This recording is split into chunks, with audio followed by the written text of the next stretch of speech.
Nuruddindən oxuyan vaxtı tanış olmamışam. Mən onunla imtahan verən vaxtı abituriyent olanda həmən o universitetin koridorlarında tanış oldum. İlk tanışdığınız onda olub. Sən özün tələbə olmusan. Bəli. İmtahan verəndə orada görürdün də uşaqlar hamımız gəlir, hamı biri-birini tanıyır, büyün bir imtahan. O bir imtahana gələndə görsən cəmaat biraz azalıb, amma bəziləri var, elədirmi? Üçüncü imtahana gəlirsən, görürsən lap azalıb, amma görürsən gənə eyni adam, bir salamlaşırsan, eləyirsən də. Bu aydın bir məsələdir. Bax, ondan bir də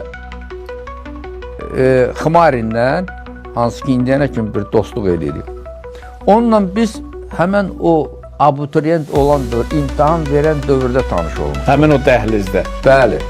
Halbuki hələ heç bilmirdik kim qəbul olunacaq, kim olmayacaq. Bu bizim üçün aydın deyil idi.